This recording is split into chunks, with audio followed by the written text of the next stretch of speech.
अस्सलाम वालेकुम जी। आज मैं एवरीडे साइंस के बारे में डिस्कस करूँगा बिगनर्स के लिए।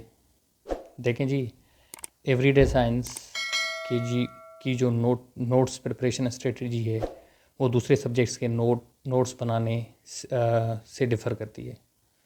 वो उस तरह से नहीं होते जैसे कोई और हम नोट्स बनाते हैं, किसी और सब्जेक्ट के नोट्स बनाते हैं।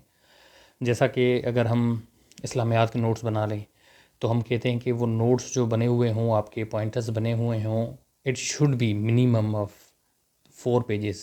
मैक्सिमम तो 5-6 पेजेस, 7 पेजेस तक चले जाते हैं आपके नोट्स, मगर मिनिमम जो है वो 4 पेजेस होते हैं।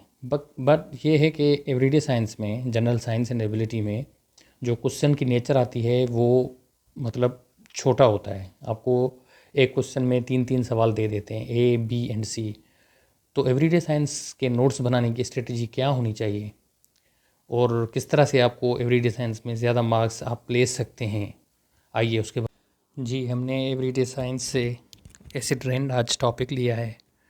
तो एसिड रेन को मैं किस तरह से सीएसएस में एवरीडे साइंस के नोट्स बनाने के लिए इस्तेमाल करूँगा। तो जी, सबसे पहले मैं डेफिनेशंस कि एसिड रेन की डेफिनेशन क्या है। For instance, a rain which has a pH value less than 0.5 is acid rain। उसके बाद जी मैं उसकी थोड़ी ब्रीफ एक्सप्लेनेशन दूंगा।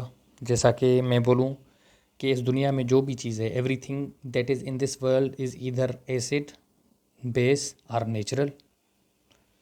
और उसके बाद मैं अगर ये बताऊं कि एक साइंसदान था सोवेंसन, डेनमार्क का, जिसने पीएच स्केल इजाद किया था in order to check anything is acidic, basic और नेचुरल इन नेचर।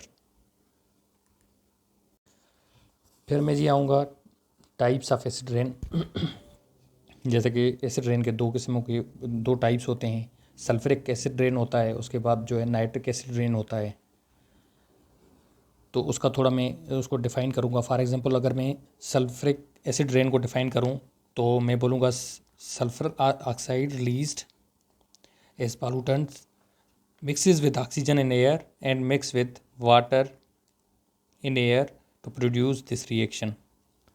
और लाइकवाइज में नाइट्रिक एसिड की जो है जिसका फार्मूला HNO3 है, मैं उसका इस तरह से डिफ़ाइन करूँगा कि oxides of nitrogen react with oxygen and water to produce nitric acid. फिर मैं जी सोर्सेज ऑफ एसिड रेन की तरफ आऊँगा। अब sources of acid rain for instance मैं लिखूँगा रैपिड इंडस्ट्रियलाइजेशन हो गई, वॉल्केनिक इरप्शन हो गई, फॉसिल फ्यूल्स बर्निंग हो गई। ये जो है आपका एसिड रेन के ये सोर्सेज हैं। सोर्सेज के बाद मैं इफ़ेक्ट्स पे अगर आ जाऊँ तो इफ़ेक्ट्स में मैं बोल सकता हूँ कि acidification of rocks and soil हो गया आपका। इट कैन डैमेज प्लांटेशन, ये माइक्रो ऑर्गेनिज़म्स को मार सकता है, क्रॉप प्रोडक्शन को इफ़ेक्ट कर सकता है, बायोडाइवर्सिटी लॉस कर सकता है, डिफॉरेस्टेशन कर सकता है। तो इसके इफ़ेक्ट्स में इस तरह से बताऊंगा और उसके बाद मैं रेमेडीज़ पे चला जाऊंगा कि आपको इनको ख़त्म करने के लिए, यानी कि एसिड रेन के उसको लॉसेस को काउंटर करने के लिए हमें क्या करना चाहिए। उसमें जैसे कि हो गया कि treatment of industrial exhaust, restriction of fossil fuels हो गया। तो ये जो 5-6 पॉइंट्स हैं ये मैं एसिड रेन में बताऊंगा। जी, तो आपको समझ आ गई होगी कि एवरीडे साइंस के नोट्स आपको किस तरह से बनाने हैं। एक चीज़ आप याद रखें नोट्स बनाने में कि आप हमेशा इन टॉपिक्स को, ये जो एरियाज़ मैंने बताए थे 5-6 एरियाज़, इनके छोटे छोटे पॉइंटर्स आपने बनाने हैं। इसको बिल्कुल एलॉबरेट नहीं करना जैसे हम दूसरे सब्जेक्ट्स में करते हैं। उनकी सिर्फ लाइंस बनानी है, पॉइंटर्स बनाने हैं, ताकि आपको फिंगर टिप्स पे याद होने चाहिए।